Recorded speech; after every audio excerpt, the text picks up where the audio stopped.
Muito bom dia, amados irmãos, a graça e a paz do nosso Senhor Jesus.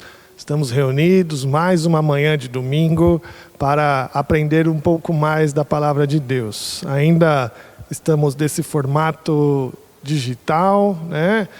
Com uma aula gravada para os irmãos, mas orando a Deus para que a gente possa voltar logo em breve às reuniões presenciais, não é mesmo? Queridos, vamos começar então lendo um texto da Palavra de Deus, que se encontra na segunda carta de Paulo a Timóteo, capítulo 2, os 13 primeiros versículos. 2 Timóteo, capítulo 2, os 13 primeiros versículos. Vamos ler este texto da Palavra de Deus, para introduzir esta escola bíblica dominical. O texto nos diz assim: Tu, pois, filho meu, fortifica-te na graça que está em Cristo Jesus, e o que de minha parte ouviste através de muitas testemunhas, isso mesmo transmite a homens fiéis e também idôneos para instruir a outros. Participa dos meus sofrimentos como bom soldado de Cristo. Nenhum soldado em serviço se envolve em negócios desta vida, porque o seu dever é satisfazer aquele que o arregimentou. Igualmente o atleta não é coroado se não lutar segundo as normas. O lavrador que trabalha deve ser o primeiro a participar dos frutos. Pondera o que acabo de dizer, porque o Senhor te dará compreensão em todas as coisas. Lembra-te de Jesus Cristo, ressuscitado de entre os mortos, descendente de Davi, segundo o meu evangelho, pelo qual estou sofrendo até algemas, como malfeitor, como a palavra de Deus não está algemada. Por esta razão, tudo suporto por causa dos eleitos, para que também eles obtenham a salvação que está em Cristo Jesus, com eterna glória. Fiel esta palavra, se já morremos, com ele também viveremos. Se já morremos com ele, também viveremos com ele. Se perseveramos, também com ele reinaremos. Se o negamos, ele, por sua vez, nos negará. Se somos infiéis, ele permanece fiel, pois de maneira nenhuma pode negar a si mesmo. Queridos irmãos, essa palavra muito tem a nos ensinar. Nos fala como crentes fiéis a nos fortificar no Senhor. Aprender estas palavras com dignidade, aprender a ser instruído e instruir os outros. Mas essa palavra também nos chama a compartilhar o sofrimento, a sofrer em serviço, assim como Cristo sofreu por nós. Os crentes são chamados a isso, a sofrer diante do Senhor, diante da palavra que tem aprendido. Não só aprender, mas servir ao Senhor como um soldado, fazer a vontade de Deus como um soldado arregimentado. Queridos, é assim que nós devemos fazer. Depois de aprender a palavra de Deus, praticá-la em todos os nossos atos. Vamos então orar, queridos? Senhor Deus, querido e eterno Pai, nós agradecemos ao Senhor por esta oportunidade de aprender um pouco mais da Tua palavra. Que o Senhor nos dê a Tua graça, nos ensine, nos admoeste e nos faça, ó Deus, frutificá-la. E nos levante, ó Pai, para poder servir ao Senhor da maneira que o Senhor nos arregimentou. Nós te agradecemos, ó Deus, por isso. Fica conosco esta manhã, em nome de Jesus. Amém. Amém. Queridos, vamos cantar um cântico agora com a equipe de louvor. Vamos cantar e louvar ao Senhor.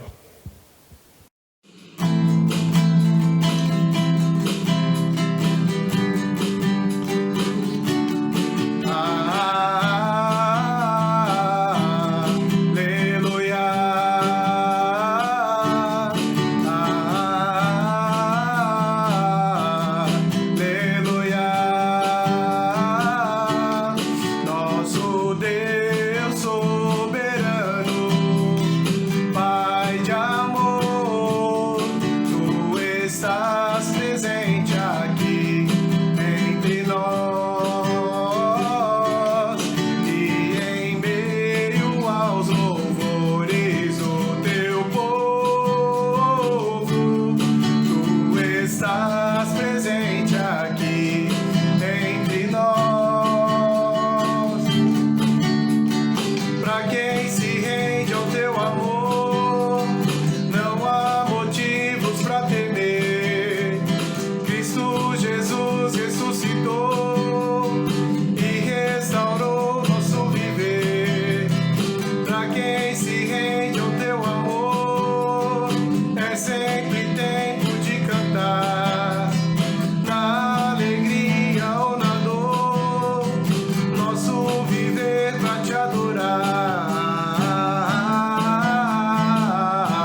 fraco eu sou, tão fraco eu sou, mas forte tu és. Eu venho a ti, Senhor, sem nada pra dar, só quero pedir, vem ajuda-me, ó Deus. Confesso a ti, Senhor, que fraco eu sou, tão fraco eu sou, mas forte tu és. Eu venho a ti, Senhor, sem nada pra dar, só quero pedir, vem ajuda-me, ó Deus. Um coração quebrantado e humilde, não rejeita, Senhor. Estende a mim tua graça e deixe teu amor fluir. Por misericórdia nós clamamos, faz chover perdão e graça sobre mim, perdão e graça, e lava-me, Senhor, pois o que eu preciso é do teu amor. Faz chover perdão e graça sobre mim, perdão e graça, e lava-me, Senhor, pois o que eu preciso é do teu amor.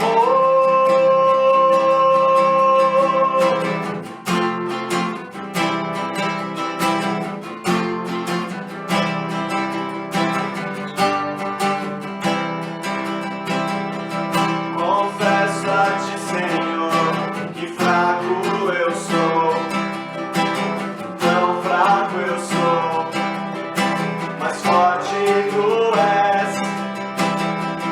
Eu venho a ti, Senhor, sem nada pra dar, só quero pedir, vem ajuda-me, ó Deus.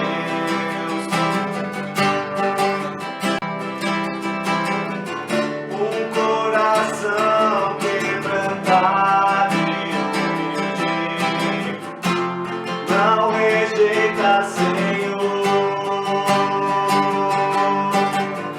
Estende a mim tua graça e deixe teu amor fluir. Por misericórdia nós clamamos, faz chover perdão e graça sobre mim, perdão e graça, e lava-me, Senhor, pois o que eu preciso é do teu amor.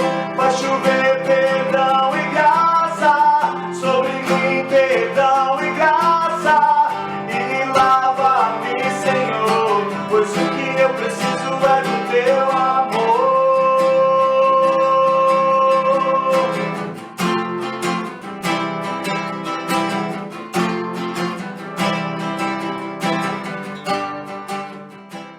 Muito bem, muito bem. Queridos, nessa semana nós comemoramos o Dia do Diácono Presbiteriano e com muita alegria nós temos uma homenagem da SAF para os nossos irmãos diáconos que tanto têm nos abençoado com o seu serviço. Vamos então ver agora a homenagem que a SAF assim preparou para os nossos irmãos. Bom dia, queridos irmãos. Eu tenho o privilégio nesta manhã de estar fazendo a homenagem aos nossos diáconos pelo Dia do Diácono, não é?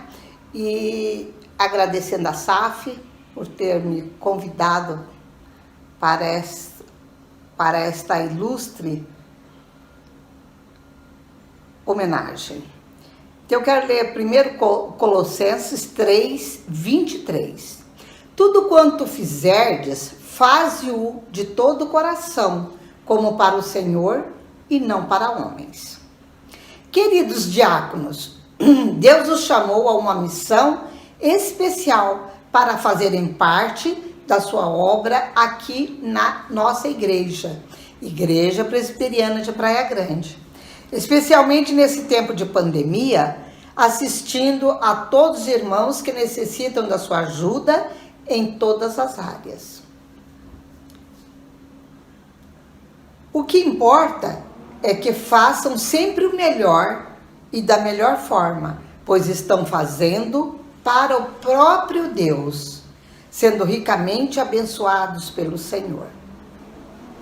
Então, neste momento, eu fiquei muito feliz quando fui convidada e também de estar relembrando os nossos tempos tão gostosos, de final de escola dominical, final de culto, quando brincamos com todos os diáconos sobre o irmos embora. Então, quantas saudades estamos. Que Deus apresse esse tempo de nós voltarmos ao convívio, à adoração em comum. Todo o corpo de Cristo. Que o Senhor nos abençoe, nos dê um dia de bênção e de paz. E parabéns a cada diácono que tem desempenhado fielmente o seu trabalho. Vamos orar? Querido e amado Deus, muito obrigada, Senhor, por mais um dia que comemoramos o dia do diácono. Te louvamos pela vida de cada um dos nossos irmãos. Senhor, que o Senhor seja gracioso com cada um, com as suas famílias, derramando sobre eles bênçãos sem medidas, ó Pai. Ó Senhor, muito obrigada por tudo que o Senhor tem feito na nossa igreja, por tudo que o Senhor tem assistido a tua igreja através dos nossos diáconos. Muito obrigada pela vida deles, muito obrigada pela nossa igreja, muito obrigada por tudo que o Senhor tem nos dado, em nome do Senhor Jesus. Amém. Muito bem, queridos. Agora nós vamos conhecer então os nossos aniversariantes da semana. Vamos conhecê-los e depois vamos orar por suas vidas.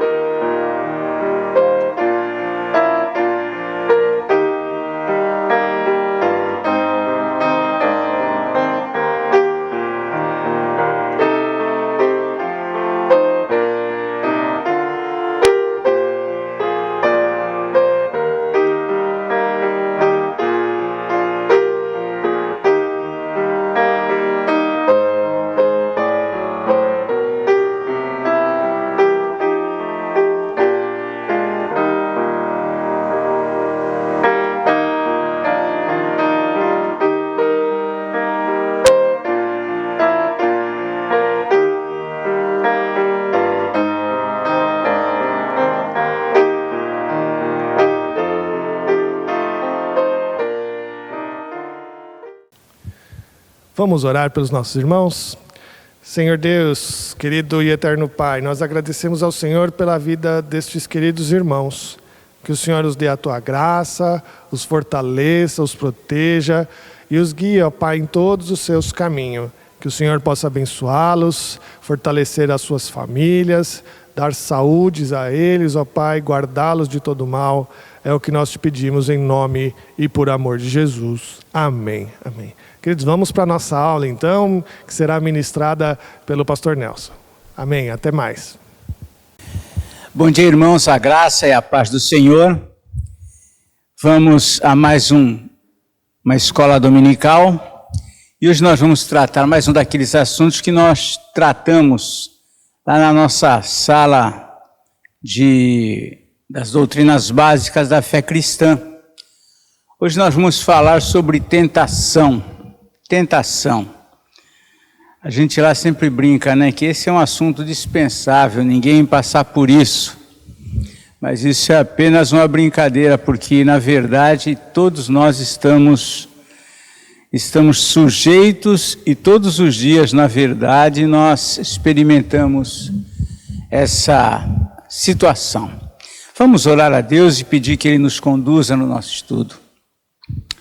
Senhor nosso Deus, nós agradecemos por mais um dia e rogamos a Tua graça, o Teu favor, a Tua misericórdia sobre nós. Abençoa-nos, Senhor, no estudo da Tua palavra. Abençoa nós aqui na igreja sede, na nossa congregação. Abençoa as demais igrejas irmãs que neste tempo de pandemia também têm realizado seus trabalhos virtualmente. Dirige, Senhor, o nosso estudo, fala conosco, ajuda-nos a aplicar a Tua palavra à nossa vida.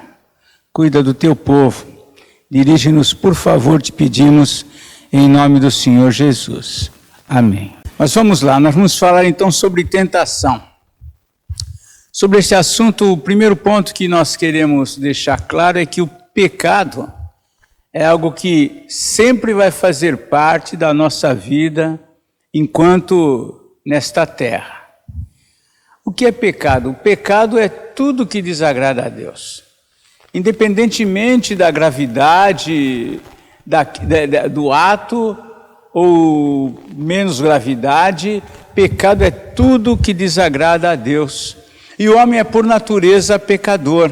Segundo as suas inclinações, ele pode se revelar como um mentiroso, adúltero, violento, covarde, grosso, falso, criador de intrigas, invejoso, egoísta, preguiçoso, aproveitador, viciado, drogas, álcool, pornografia, cigarros, tudo mais. Enfim, o pecado é o que desagrada a Deus e ele está presente na vida do homem e segundo as suas inclinações, mais para este ou para aquele tipo de pecado, ele vai estar inclinado. Esta é uma situação de todo homem convertido ou não convertido, ele está sujeito a toda sorte de tentação. Para nós termos uma ciência disso, quando o apóstolo João escreve aqui na primeira carta, ele fala sobre essa realidade, aqui primeira carta de João, capítulo 1, versículos 8 e o versículo 8 e o versículo 10. No 8 ele diz o seguinte: se dissermos, ele se inclui, se dissermos que não temos pecado nenhum, a nós mesmos nos enganamos e a verdade não está em nós. E no versículo 10 ele diz ainda: se dissermos que não temos cometido pecado, fazemo-lo mentiroso e a sua palavra não está em nós. Então, mesmo cristãos, mesmo convertidos, o pecado, infelizmente, faz parte da nossa realidade. Ele afeta a nossa vida. Nós não conseguimos nos desvincular do pecado completamente. Vai haver luta, vai haver resistência, mas ele estará sempre presente na nossa vida até o último suspiro. Ser pecador, portanto, não é uma condição decorrente, ocasional, mas é um estado.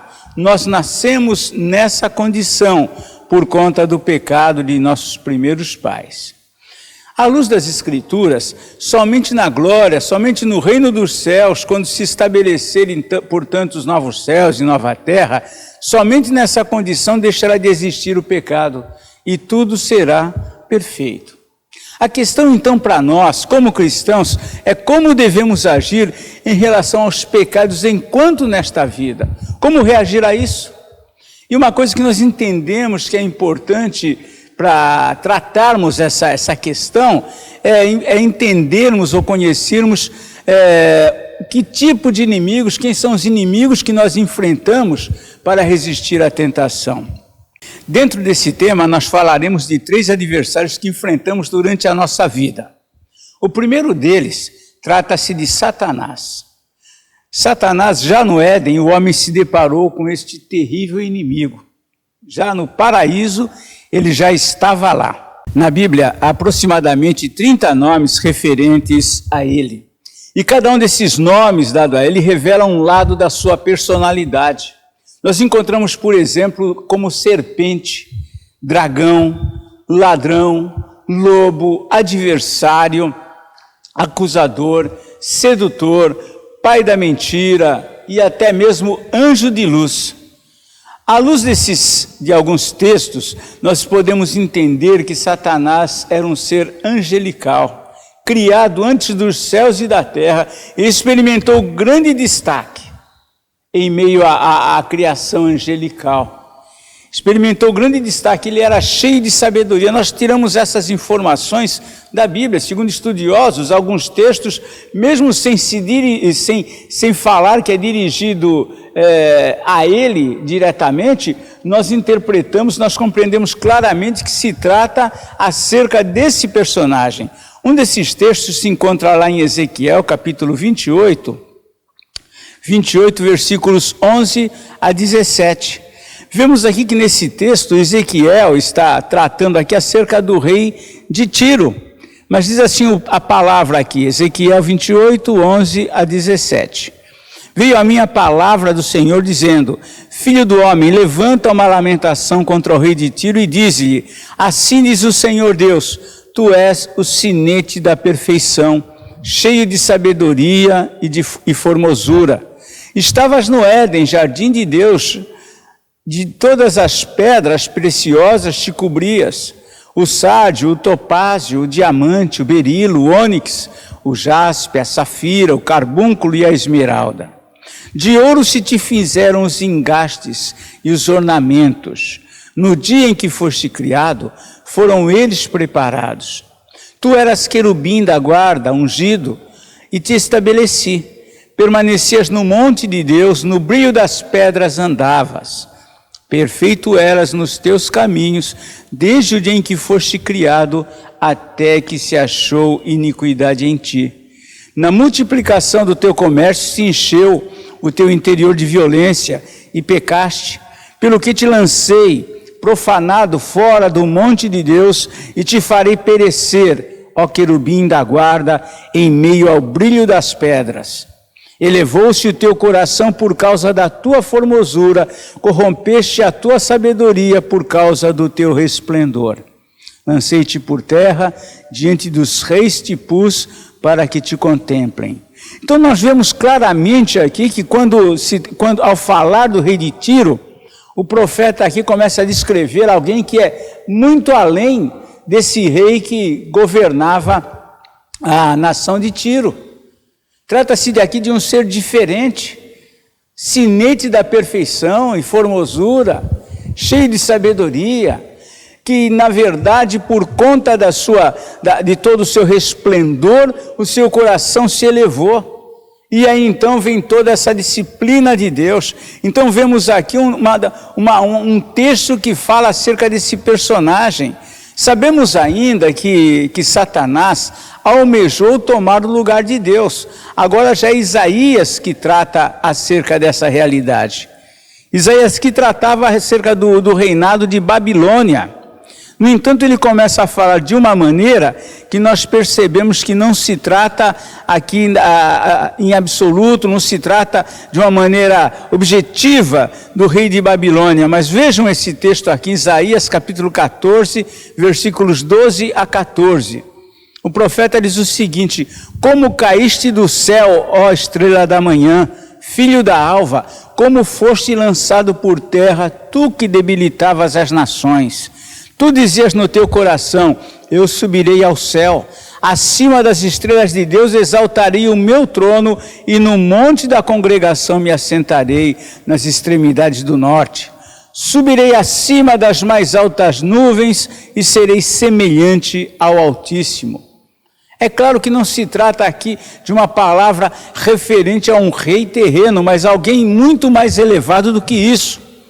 Sabemos também que não somente ele era cheio de sabedoria, que tentou tomar o lugar de Deus, mas que por fim rebelou-se contra Deus. E isto se encontra lá no livro de Apocalipse, no capítulo 12, versículos 7 a 9. Apocalipse 12, versos 7 a 9.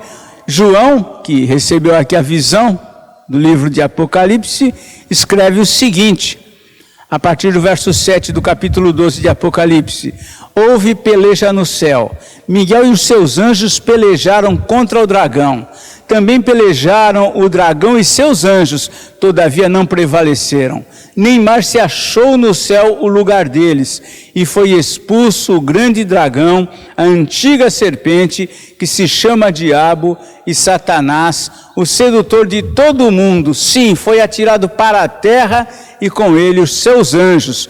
Portanto, vemos aqui essa rebelião, e ele foi então expulso do céu juntamente com todos os anjos que o seguiram. E lançado por terra, agora então Satanás tem como objetivo lutar contra os filhos de Deus, contra os eleitos de Deus.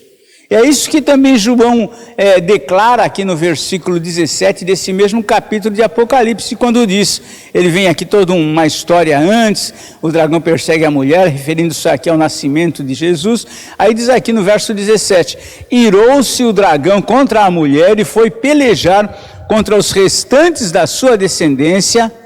Quem? Os que guardam os mandamentos de Deus e têm o testemunho de Jesus. Então Satanás é o nosso grande adversário, né? Que ele tem como objetivo pelejar contra nós, destruir aqueles que creem, destruir a sua fé, abalar o coração, oprimir, fazer todo o mal possível contra estes que são os que creem, os filhos de Deus. Acerca dos seus ataques, Paulo orienta aqui no capítulo 6 da sua carta aos Gálatas, no capítulo 6, melhor dizendo, carta aos Efésios, capítulo 6, Paulo escreve aqui o seguinte, sobre esses ataques do inimigo, como tratar isso.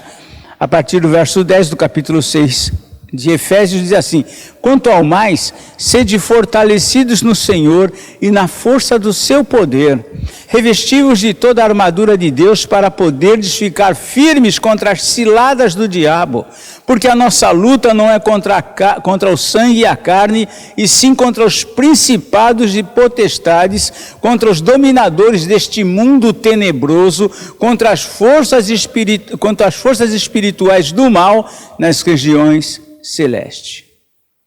Então, Paulo esclarece aqui uma realidade que nós nem sempre temos em mente, que a nossa luta não é contra homens, contra pessoas, mas é contra Satanás. E muitas vezes por trás de ações de pessoas está ele atuando, está ele agindo, como ele fez durante toda a história da Bíblia, agindo na vida de homens para estabelecer ou para chegar aos seus objetivos.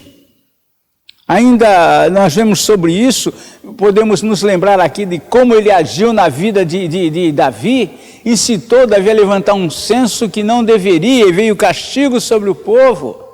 Foi ele quem entrou em Judas e levou Judas a cumprir aquilo que estava também no seu coração.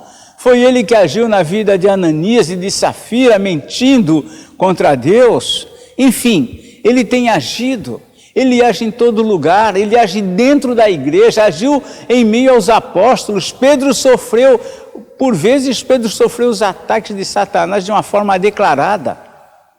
Mas tirando as formas declaradas, ele age em todo o tempo na nossa vida, na vida dos que estão à nossa volta. Ele está sempre atuando. Então nós temos aqui um inimigo que temos que enfrentar para resistir à tentação. Mas, além de Satanás, o crente tem como adversário um outro inimigo muito poderoso, o mundo.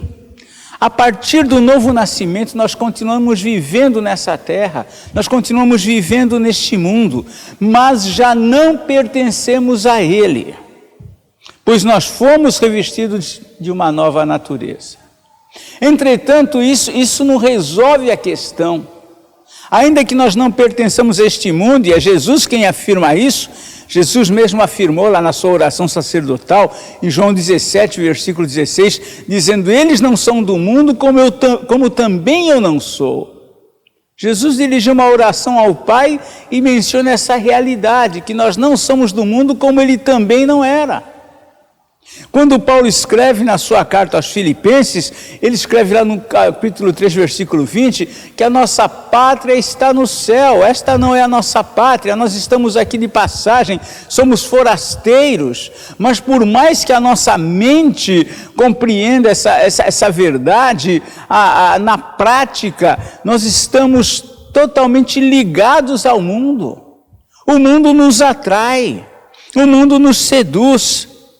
O mundo tem sistema de valores que nós temos afeição a esse sistema de valores. O mundo tem soluções para as coisas que nós queremos também aplicar à nossa vida. O mundo resolve problemas que para nós crentes é tão difícil resolver. O mundo resolve no estalar de dedos. O mundo tem as suas leis, e muitas vezes nós queremos viver um pouco sob a lei de Deus e um pouco sob as leis do mundo, porque tem momentos em que as leis do mundo parecem que nos aliviariam. Nós vivemos no mundo ainda. Todas estas coisas que o mundo oferece se constituem em atrativos, em facilidades que nos conduz à corrupção. O mundo não tem só paisagens bonitas como nós gostamos. O mundo tem um sistema de valores que nós acabamos adotando também.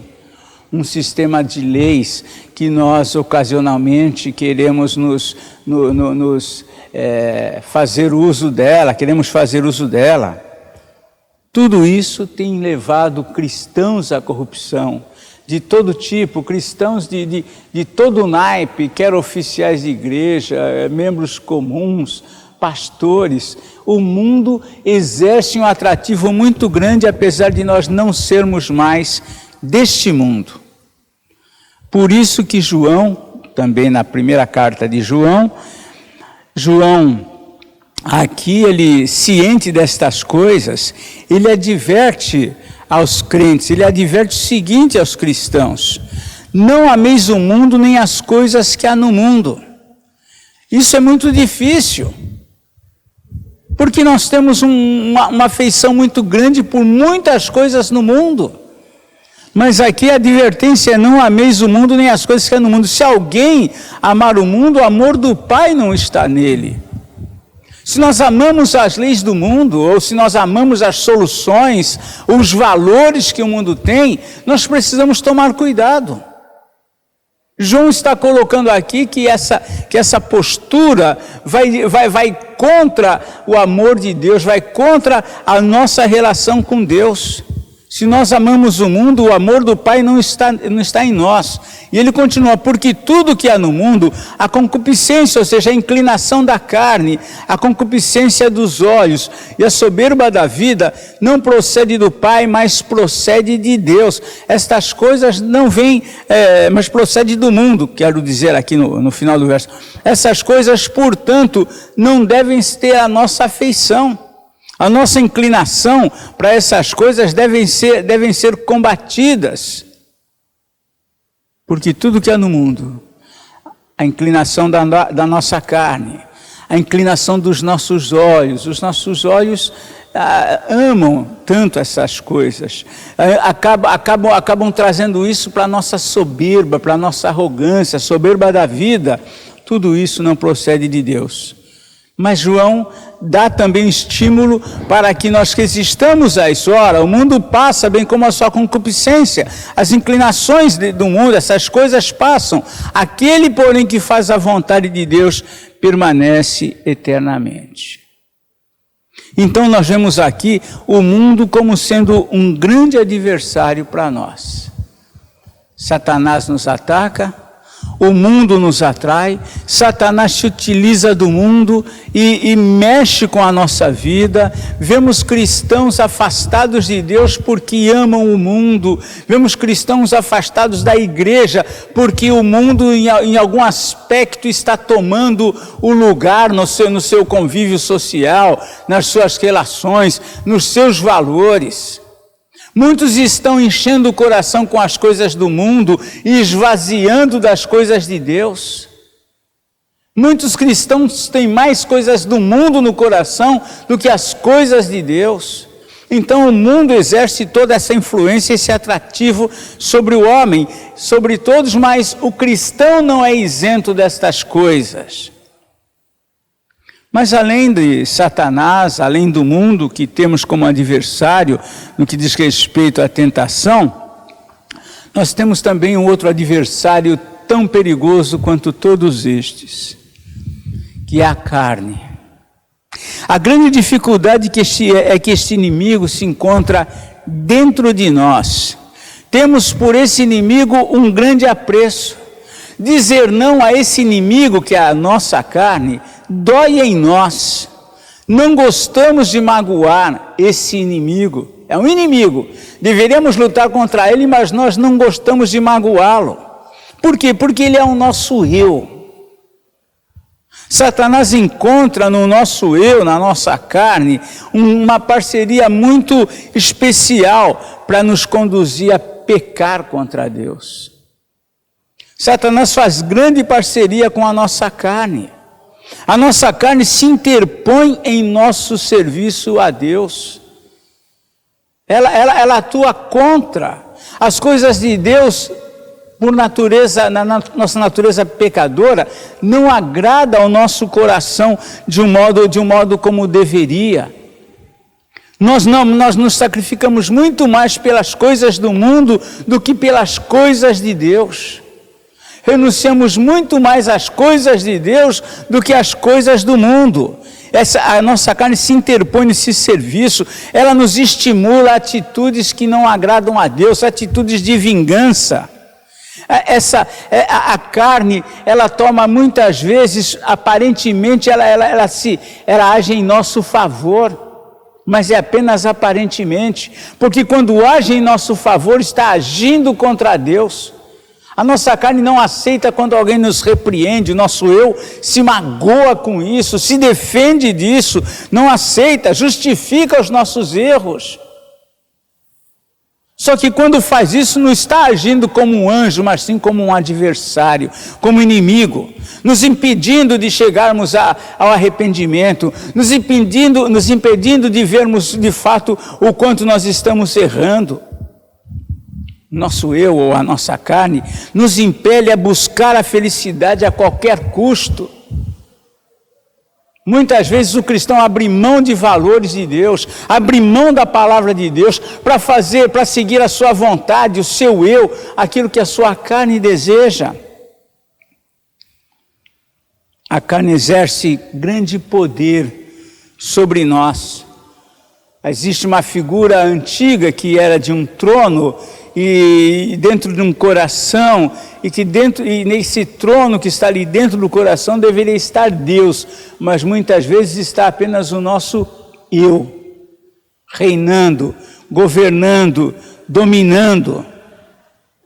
A nossa carne quer ser feliz a qualquer custo, e o mundo enaltece esse desejo.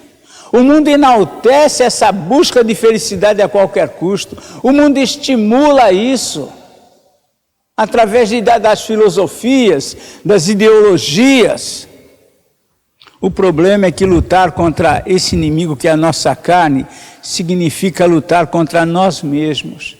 Resistir à carne, resistir ao eu, envolve coisas que nós não gostamos, como, por exemplo, renúncias. Nós não gostamos de renúncias. Sacrifícios, nós não gostamos de sacrifícios. Nós defendemos a graça. E não entendemos que mesmo sob a graça, nós devemos sacrificar o nosso corpo, devemos oferecer sacrifícios de louvores a Deus, mas resistir à nossa carne, ao nosso eu, exige renúncias e sacrifícios. A questão é que se o eu nos governa a vida, nós não podemos ser discípulos de Jesus. Se é o eu que está governando a minha vida, eu não tenho como ser discípulo de Jesus. E isso é Ele mesmo quem disse. Não há como ser um discípulo de Jesus sem o esforço de resistir à minha carne, ao meu eu. Jesus mesmo disse isto. Aqui em Mateus capítulo 16, versículo 24, Ele mesmo disse numa palavra, que se alguém quer vir após mim, negue-se a si mesmo, tome a sua cruz e siga-me. Não tem como nós seguirmos a Jesus se nós não renunciamos à nossa carne, se nós não conseguimos, não nos esforçamos para dizer não ao mundo, ao eu. É Jesus que diz, não pode ser meu discípulo. Ser discípulo de Jesus envolve renúncias, envolve sim sacrifícios. Portanto, há 3 adversários a enfrentar como cristãos com respeito à tentação: o diabo, o mundo e a carne. Mas vem daí também uma questão: como enfrentá-los? Como enfrentá-los? Então nós vamos falar também sobre meios de resistir à tentação. Nós sabemos que devido à nossa natureza pecaminosa, nós somos inclinados para o pecado. Tanto como se eu soltar esse microfone ele vai para o chão, se nós também formos fazer a nossa vontade, seguir a nossa concupiscência, nós caminharemos para o mal. Porém, à semelhança de Caim, nós somos desafiados a resistir. Quando Caim estava lá tomado de inveja, de ciúmes, de ódio para com Abel, seu irmão, o Senhor dirigiu a ele uma palavra, lá em Gênesis 4, versículo 7. Se procederes bem, não é certo que serás aceito? Todavia, eis que o pecado jaz à porta, e o seu desejo será contra ti, porém a ti cumpre dominá-lo. Caim devia ter se dominado, Caim devia ter se controlado, Caim devia ter resistido àquele desejo de vingança, ou nem de vingança, mas de mal contra o seu irmão por conta dos seus sentimentos. Ele deveria ter resistido a isso. O seu desejo será contra ti, porém a ti cumpre dominá-lo. Assim também, nós precisamos resistir.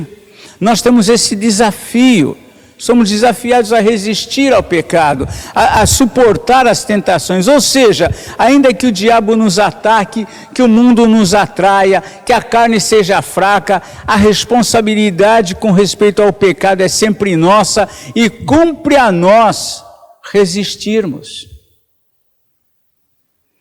Deus sempre providencia meios para resistir, usa de pessoas para nos aconselhar, usa de situações para nos bloquear, usa de meios para nos advertir. O problema é que nós somos inclinados para o mal e passamos por cima de todas estas coisas e fazemos aquilo que o nosso coração deseja.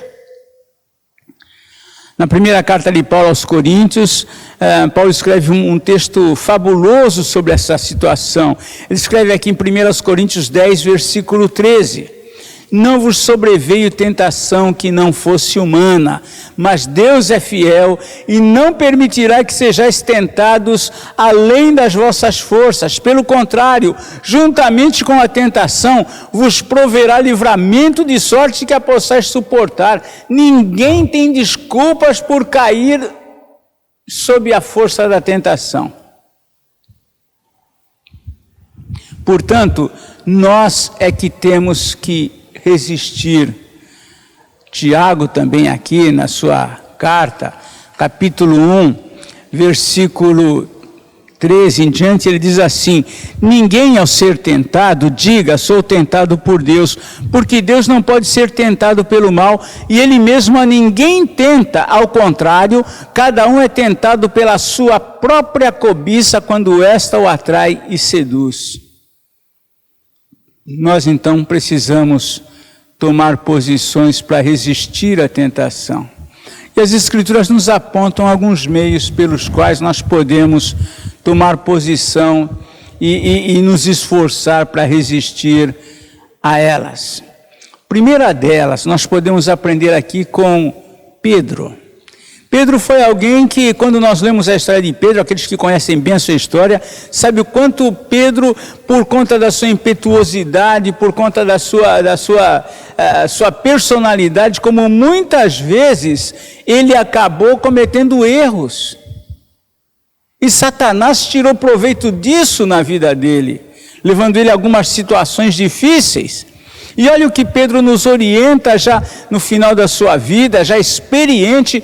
Pedro escreve o seguinte aqui com base na sua experiência.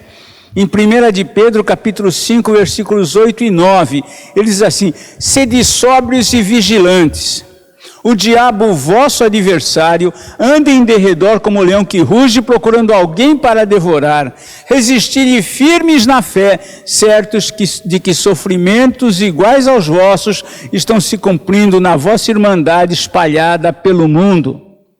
Pedro aprendeu que a forma de resistir era ser sóbrio e vigilante. Sóbrio é alguém que está sempre atento. Vigilante é alguém que está sempre ativo.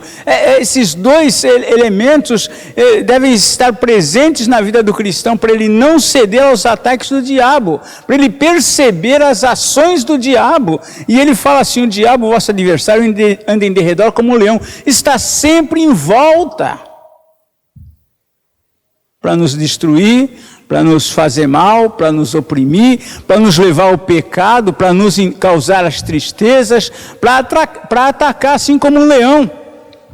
Então Pedro recomenda sobriedade e vigilância. No verso 9, na parte inicial, ele diz: resisti-lhe firmes na fé. Nós precisamos estar fortalecidos na nossa fé, através da leitura da palavra, através da participação na igreja, do serviço cristão. Nós precisamos estar firmados na fé para resistir, ser sóbrios e vigilantes. Mas nós vemos ainda uma outra recomendação importante, além da sobriedade e vigilância: conhecimento e aplicação da palavra. Podemos aprender isso com o próprio Mestre, o Senhor Jesus, lá em Mateus capítulo 4, versículos 7 a 10, um texto em que fala da tentação que ele suportou logo no início do seu ministério. Aqui Jesus na sua experiência, nos ensina coisas importantes sobre a questão da tentação. Ele estava sendo tentado, e Satanás o tentou, dizendo primeiramente aqui no versículo 3 do capítulo 4 de Mateus: se és filho de Deus, manda que estas pedras se transformem em pães. Mas vejam a resposta de Jesus. Ele respondeu: está escrito, não só de pão viverá o homem, mas de toda palavra que procede da boca de Deus. Ou seja, ele respondeu com a palavra. Ele usou a palavra para resistir à tentação. Ele usou da palavra para se defender, para contra-atacar. A aplicação da palavra de Deus. E ele não fez isso somente essa vez. Vemos que mais adiante Satanás, na sua astúcia e também conhecedor da palavra, prestem atenção nisso, ele conhece a palavra. Então Satanás o levou à cidade santa, colocou sobre o pináculo do templo, diz o verso 5, e no verso 6 assim lhe disse: se és filho de Deus, atira-te abaixo. Olhem, porque está escrito: aos seus anjos ordenará a teu respeito que te guardem, e eles te sustentarão nas suas mãos para não tropeçares em alguma pedra. Satanás te utilizando da palavra, é com a palavra que você vai lidar. Você precisa conhecer. Muitos são enganados por causa da própria palavra, porque Satanás é astuto. Ele usa também da palavra para enganar. Ele distorce a palavra de Deus. Fez isso com Eva no Éden e continua fazendo isso na vida de muitos cristãos que ficam procurando na palavra desculpas, argumentos, meios para fazer aquilo que eles desejam fazer, que o coração deseja. Conhecimento e aplicação da palavra de Deus. Jesus nos ensinando em como resistir, como contra-atacar com respeito às tentações. No verso 9, novamente vem a situação, o verso 8 e 9. Diz assim: levou ainda o diabo a um monte muito alto, mostrou-lhe todos os reinos do mundo e a glória deles, e lhe disse: tudo isto te darei se prostrado me adorares. Mais uma vez Jesus lhe ordenou: retira-te, Satanás, porque está escrito: ao Senhor teu Deus adorarás e só a Ele darás culto. Jesus contra-atacou com a palavra de Deus, está escrito. Mas como nós vamos nos defender com a palavra se nós não a conhecemos? Se nós não lemos a Bíblia? Se nós entendemos muito de futebol, temos muito e falamos muito sobre política. Política está na moda, todo mundo entende um pouco. Falamos muito de tantas coisas, falamos muito de filmes, de novela, de tecnologia, etc. Mas da palavra de Deus, muitos poucos são entendidos de fato. Tem gente que sabe discorrer muito bem sobre inúmeros assuntos e se sentem cultos por conta disso. Mas o que eles sabem da palavra de Deus? Jesus aqui nos ensina a resistir, a contra-atacar com a palavra de Deus quando somos tentados. Mas além da sobriedade, vigilância, do conhecimento e aplicação da palavra, vemos ainda aqui uma outra necessidade para nós resistirmos às tentações: firmeza de decisão. Nós precisamos ser firmes. O cristão que não é firme, ele é levado pelas ideias, ele é levado pelas opiniões, ele é levado pelas coisas que atraem. Um jovem cristão numa faculdade que não é firme, ele vai ser facilmente levado a curtir aquilo que a maioria curte. Um cristão adolescente que não se firma na palavra, ele é levado também por tudo isso, pelos modismos. E muitas vezes nem o cristão maduro, ou melhor, o cristão adulto, é firmado na palavra. Muitos adultos são levados por tantas ideias, por tantos equívocos, por tantos enganos. Se deixam levar pelo coração, pelo que acham, pelo que pensam. É preciso firmeza. É o que nós vemos aqui na vida de Daniel. Daniel, junto com seus companheiros, foram levados para a Babilônia. Como escravos, e lá eles tiveram um privilégio extraordinário, porque eles foram chamados, selecionados para estar na corte de Nabucodonosor, e ali serem preparados para um dia estarem ali juntos nessa corte, no seu governo, decidindo, sendo dos seus conselheiros. Foram escolhidos. Mas nessa escolha, nessa participação do reino, que poderia ser um privilégio, também trazia todo o envolvimento com aquela cultura babilônica. Eles foram ensinados na verdade, mas dentro da cultura babilônica eles iam agora começar a participar de tudo aquilo que envolvia a corte. Nesse contexto aqui, nós vemos aqui no versículo 5 do capítulo 1 de Daniel o seguinte: determinou-lhes o rei a ração diária das finas iguarias da mesa real, do vinho que ele bebia, e que assim fossem mantidos por 3 anos, ao cabo dos quais assistiriam diante do rei. Eles iam viver do bom e do melhor daquela corte. Eles que foram levados como escravos, agora tinham a possibilidade de serem tratados e desfrutar das finas iguarias daquele reino. Entretanto, nós vemos a posição de Daniel. No versículo 8 diz o seguinte aqui: resolveu Daniel firmemente não contaminar-se com as finas iguarias do rei, nem com o vinho que ele bebia e etc. Daniel tomou uma posição firme. Se nós não formos firmes, as tentações facilmente nos tragarão. Nós seremos levados, nós seremos corrompidos. O cristão que não tem firmeza, ele a qualquer momento, ele muda a sua opinião. A qualquer momento alguém consegue ludibriá-lo, consegue convencê-lo de agir diferente da palavra de Deus. É preciso firmeza. Sobriedade e vigilância, conhecimento e aplicação da palavra, firmeza de decisão. Nós fizemos votos quando nós cremos e fomos recebidos como membros de uma igreja. Nós fizemos votos na nossa pública profissão de fé, votos que muitas vezes nós esquecemos. Fizemos votos no nosso casamento que muitas vezes nos esquecemos porque nos falta a firmeza de cumprir a palavra, de pagar o preço do nosso compromisso, de pagar o preço do nosso testemunho, da nossa verdade. Mas não é só isso. Existe ainda uma outra forma de nós resistirmos à tentação que é muito interessante: fugir das tentações. Nós não precisamos nos colocar diante delas, nós precisamos fugir. E diante de uma tentação, é preciso ser muito valente, muito corajoso, muito forte para fugir das tentações. Não é uma atitude, geralmente quando nós falamos em fugir, dá a impressão que é uma atitude covarde, fugir. Não, fugir da tentação é heroísmo.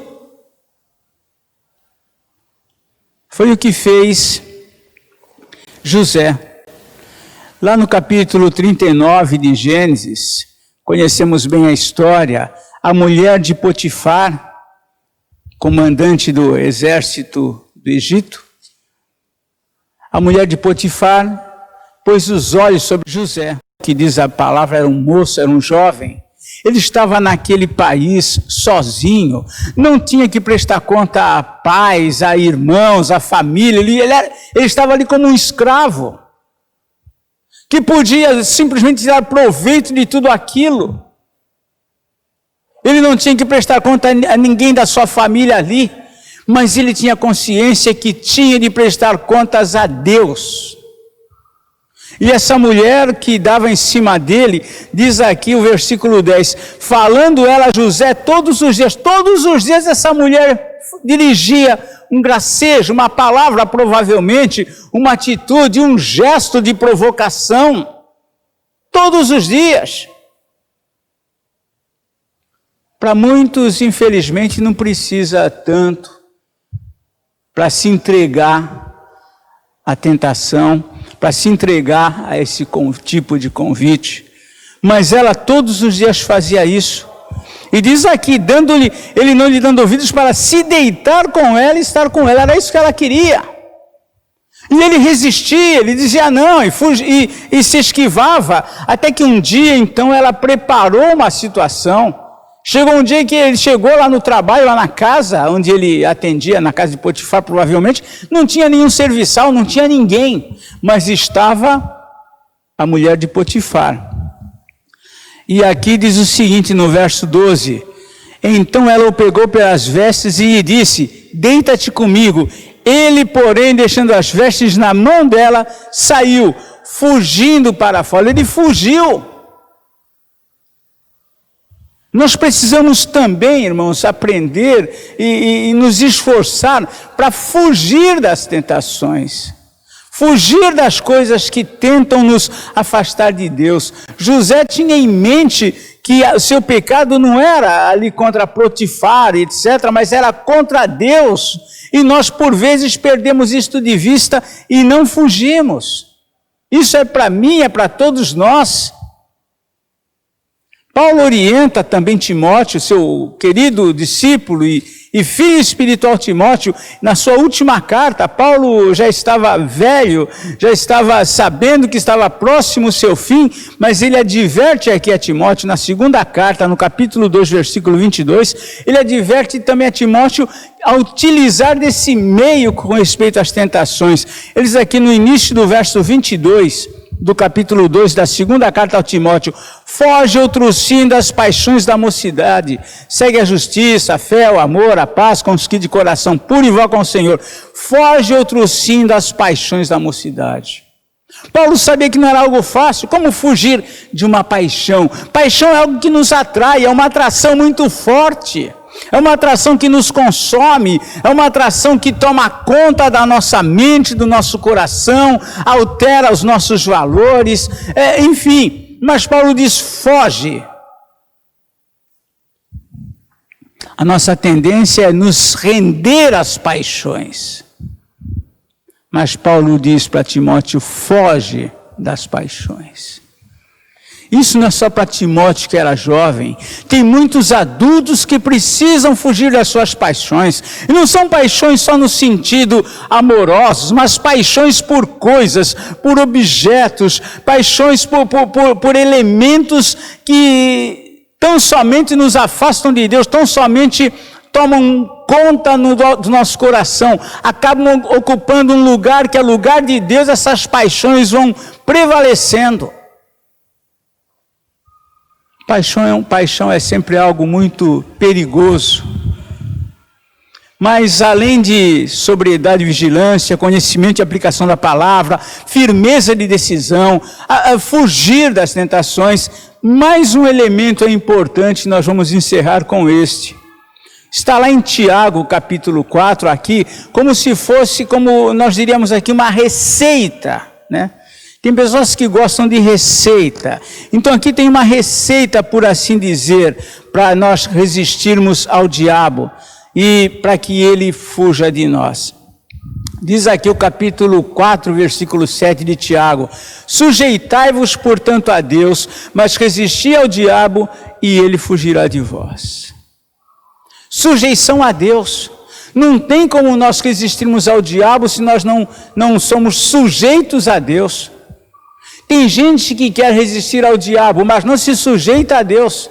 Tem gente que diz que se sujeita a Deus, mas não quer resistir às atrações do diabo. E essas coisas têm que caminhar juntas. Sujeitai-vos a Deus, mas resistir ao diabo, e ele fugirá de vós. Resistência. Nos apegando a tudo aquilo que é possível para resistir, nos sujeitar a Deus, nos sujeitar à sua palavra, aos seus ensinos, aos seus princípios, resistir ao diabo, perceber os seus ataques, perceber as suas ciladas, perceber as suas armadilhas, as suas artimanhas, e Deus sempre nos adverte contra tudo isso que Ele arma contra nós.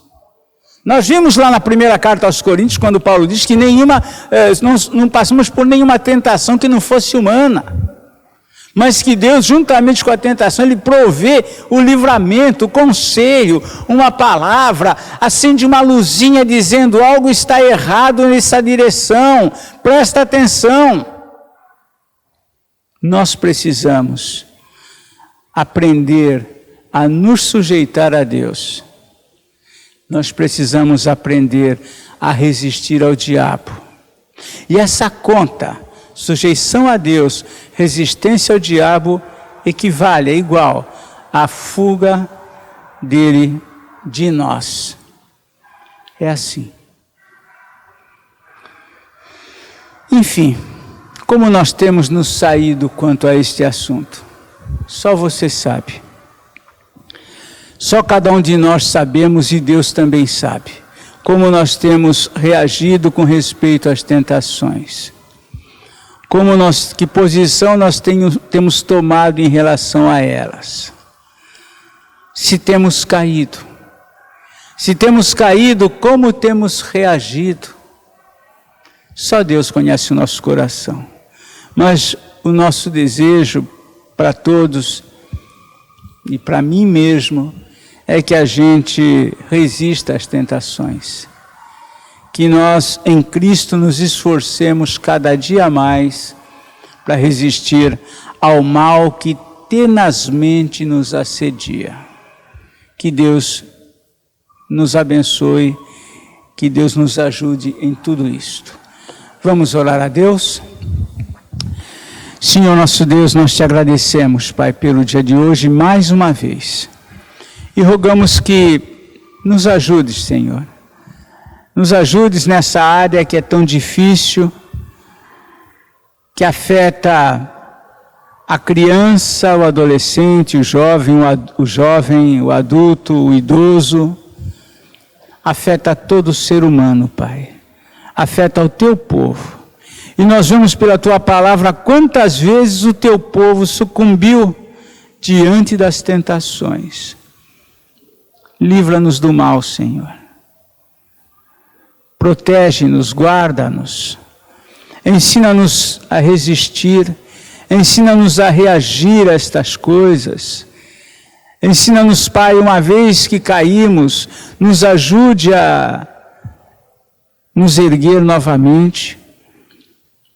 Tantos dos teus servos no passado sucumbiram diante de tentações, mas pela tua graça, pelo teu favor, eles se ergueram, Pai. Ajuda o teu povo, cuida de nós, livra-nos do mal, Pai. Livra-nos do mal. Nós oramos agradecidos pela tua graça que nos assiste, pelo teu Espírito Santo que age em nós. Te agradecemos porque o Senhor acampa-se ao nosso redor e nos guarda. Cuida do teu povo, cuida desta igreja, cuida dos nossos irmãos, das nossas crianças, jovens, adolescentes, adultos, dos idosos. Guarda-nos a todos do mal. É o que nós te rogamos agradecidos, em nome do Senhor Jesus. Amém. Que Deus os abençoe, que Deus os guarde.